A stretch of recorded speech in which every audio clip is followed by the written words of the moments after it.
Hello there, welcome back. Today I'm coming with a couple of different videos um, that are of obscure films. I've got one for a more famous film, plus a general video, which is just about different films I've seen. I'm going to start with the more famous one, which is Get Carter, which is this the 4K version. Now, I should say before I start that I may or may not do videos next week. I'm getting a new boiler in, so it depends on how they rearranging stuff for that goes. Really, just general real life things. So we'll see what happens there. So this house is gonna have a boiler in it. So we'll see. Um, we'll see how it goes. So back to the point now. Get Carter, this 4K edition, which is a very nice thing. You got BFI, you can get a nice booklet of various bits of violence. You get a poster, and you get the film itself, the 4K thing. And it's 2 discs, so you get an extra disc with like interviews and an hour long interview with Mike Hodges about his career. The actual 4K disc, you get the film, you get a commentary with Mike Hodges and Michael Caine, and you get a commentary with Kim Newman by Barry Forshaw, which is a very good commentary. So that's what you get in here. Now, my history of Get Carter is it was the film that one of my film teachers at film school wouldn't shut up about. I went to Sheffield Hallam University for film studies, and one of my lecturers, who's a film scholar called Robert Murphy, loves this film. He loves it, and he talked about it quite a bit. So it actually kind of put a thing in me of not wanting to like it as much as I did, because it was like you hear too much about something, sometimes you just rebel. But the truth is, it is a wonderful film. It is a film that actually takes on more resonance as you get older, because when you're younger, the big thing about the film is the revenge plots. But this hard guy, Carter, who's gone back to Newcastle to find out who killed his brother. Now, when you're a younger teenager or early 20s person, you're looking at it as a revenge story, as is like him find out who killed his brother, and that's it. And it's a film with a kind of darker ending. That's it. It's a mood thing. You get Newcastle shot in a way that's very hard to do now, because a lot of the buildings are shot and are now gone just through urbanization, renovation. Everything just gets changed into something else. So you couldn't do any of these shots anymore. But also the idea of the revenge of it, just Michael Caine's character Carter is a very funny character in a very dry sense of humor kind of way. He has some really good lines that are like Withnail and I are quoted ad nauseum. So I'm not going to quote them because it's like as soon as you hear about Get Carter, it's kind of like, oh, I'm going to quote the lines now. It's that kind of thing. It's very annoying. And it's one of those also annoying things is the people quoting the lines aren't as good as Michael Caine at quoting the lines.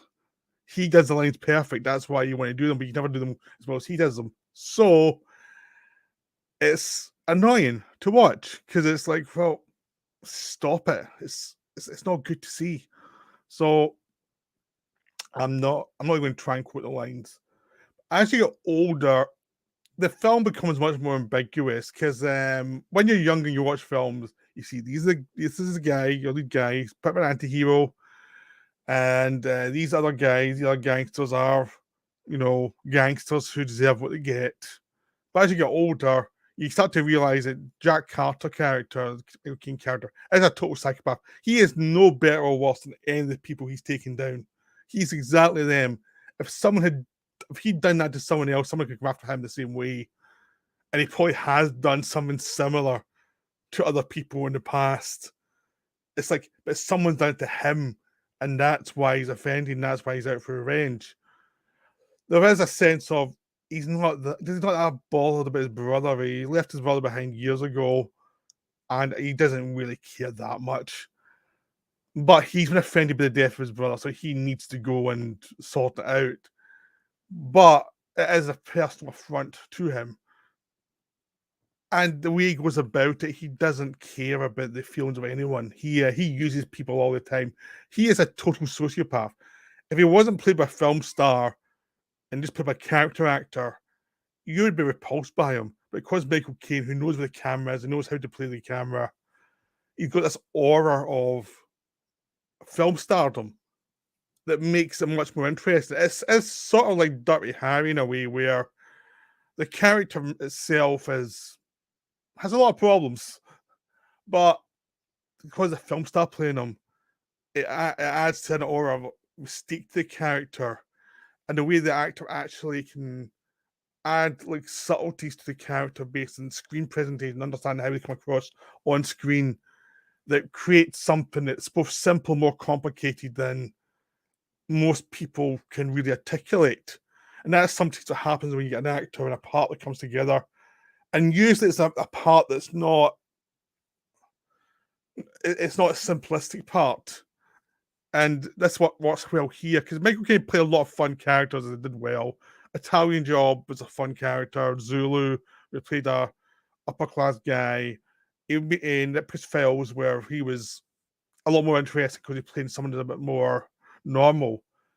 So here he gets a character which comes from his roots, which is a working class, and he gets to portray the gangster life of his roots in a more brutally honest way, which is like, this guy is violent to the extreme, not unnecessarily, but he can do violence. He can scope out a situation pretty quick. He can get in there situations pretty quick. He's not invulnerable, but he knows how to handle himself. And it's a much more realistic version of a gangster, which is like, the punches hurt, but you take them and you keep on moving on. And most of the people you deal with aren't really up to the job. So you can see in this film why he's one of the top gangsters, because a lot of the other people who proclaim to be gangsters aren't really up to the task. It's just their way of getting to the life and saying, "Oh, we're gangster," but they're not really. I mean, like, Carter's a total professional killer, professional criminal. He has an ego to go with it. He's like a full-on established person who went down this path and knows what he's doing. But it doesn't mean he doesn't make mistakes. But he does have a general knowledge of what leads to what and who leads to who. And as soon as he hits his town, he can sniff out who he should talk to, and he can find leads pretty quickly because he knows who the criminals are in this area and who leads to what. And it's just a case of finding out more details about who did what to whom to get the full picture of what's actually going on. So it's not a film where he has to investigate. He's investigating, doesn't investigate that much. He has to just know his world. And because he's like brutally destroyed his own world, it gives you a reason of enjoyment, because he's destroying these people who have destroyed other people. But at the same time, it's as a grown up, you can't ignore the fact that he is a total psycho. He's just totally deranged.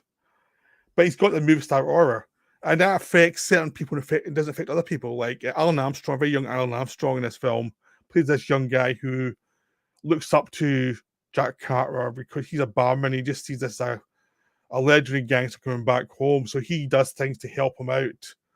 And then he finds out at a certain point in the film that the feeling is not mutual. Carter can let him get beat up quite happily and without a problem, without any guilt.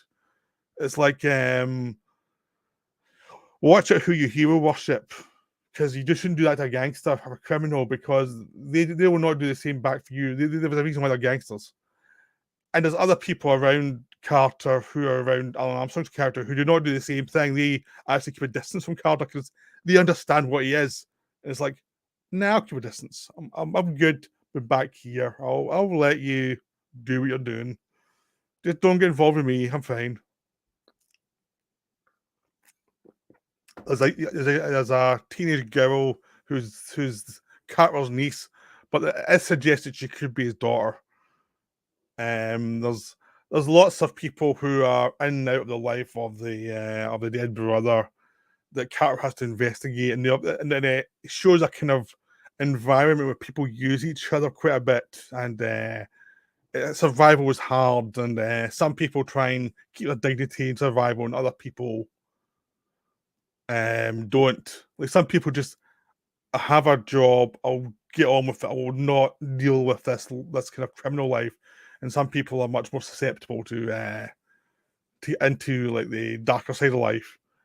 So he says there's a separation in the film of different types of people, and you see it as a place of depression. You can't just show it as a place of depression and petty fights and people just stressing out and violence against other people in the same neighborhood because there's no one else to strike at.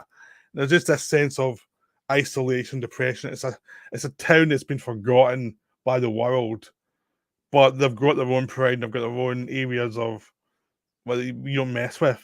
And you have had their own gangsters, which led by John Osborne, the playwright John Osborne, who's a very soft-spoken gangster who leads by just been one step ahead of most people. Who he seems to be a guy who understands people's vices and how to play to that and how to pay off the police and pay off everybody to get stuff done. He just seems to know how to operate as a gangster here and not put his head up and get tension. You know, it's like and Carter comes in and absolutely wrecks that by causing so much trouble.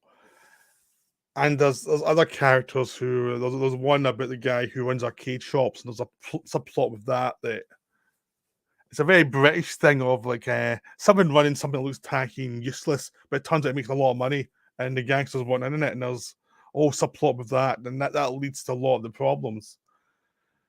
But the issue of the film always is like who killed the brother and why.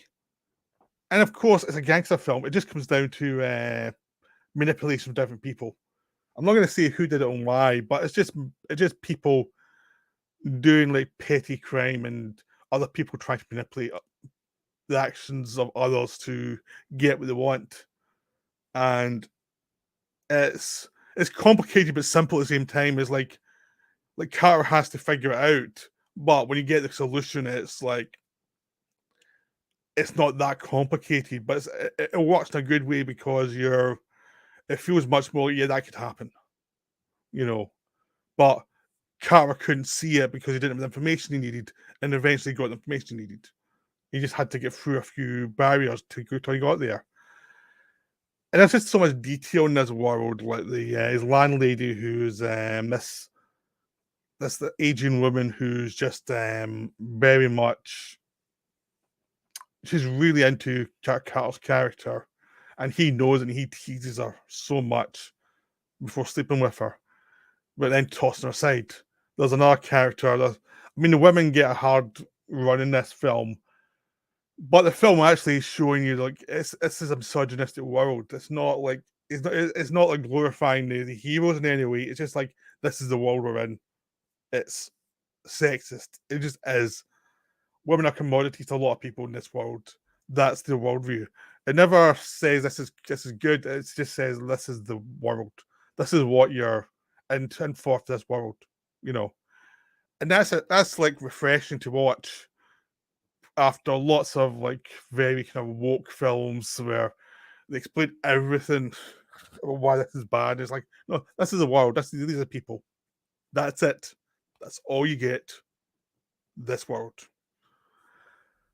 So the film just has this air of not caring or offends people because it's about a kind of working class environment where people offend other people and nobody cares and people just brush it off. Like nobody's going to get into a fight about an insult. That'd be petty. It would be really stupid. It's a working class environment where people insult each other all the time. And every so often, someone will lose a temper and get into a fight, but it's just something to off to the side. As long as it doesn't disturb business. So this is like it is a gangster film that it is very clear on what the difference is between a gangster and a businessman. And a lot of the gangsters are becoming businessmen. And they don't want anything to mess with their actual business. You do your petty gangster stuff, but there's ways to do it that means you can make a profit off it. It's much more efficient than causing havoc. And Carter's main problem with the mob after a time is he causes expensive havoc. And then when he does that, all his dirty secrets start to come out because the people who know about some of his secrets use that against him, against his own people. So it becomes a complicated story of everyone knows something about someone else. And if you actually like knock on something viciously, they would dirt on you the same way you would dirt on them. So they can use it on you. So there's so Carter is seems to be a voyage of self-destruction in lots of ways throughout the film. There's not a really way around that. There is an era of him doing something that he could have just left it and he'd have been fine. But instead, he had to push it, and he just had to push it, and you don't know why. And that's what's good about the film. It doesn't try and tell you why. It's like you have to work it yourself. You can work out what you think his reasons are. And at the time, you're watching, thinking that you're just looking at the mood and looking at the sense of location and the world. But just as you get older, you start to see there's a lot more nuance to it. Like, yeah, it's a good revenge story, but it's also a story about a guy just self-destructing and it's all about the kind of limitations in any world that you go into. There's rules you have to follow, and if you don't follow them, it may be cool for a while, but it's going to come back and haunt you. So it's just a wonderful film. It does so much in less than 2 hours. It tells you rules about all the world, tells you the detail of the world just by showing it rather than trying to tell you all the time. It just shows you and you can infer what the rules are just very calmly and quietly. Like everyone's seen gangster movies, but they don't have the big scenes of explanation all the time. They just let you see the characters interact and you can infer what's going on a lot of the time from that. You know, I have a big feeling that Johnny To saw this film when he was young because he has that same kind of style of gangster films in Hong Kong of like infer, not speechify. Let people figure it out and have an ambiguous lead character and let things float around and have the kind of doomed, situation. So I'm pretty sure Johnny To has seen Get Carter. So I hope you enjoyed this video. I'm just gonna leave now because I think I've kind of covered the basics without getting into the plot details of anything. So I hope you enjoyed it. I'll be back soon with another one. That's me for now. Bye.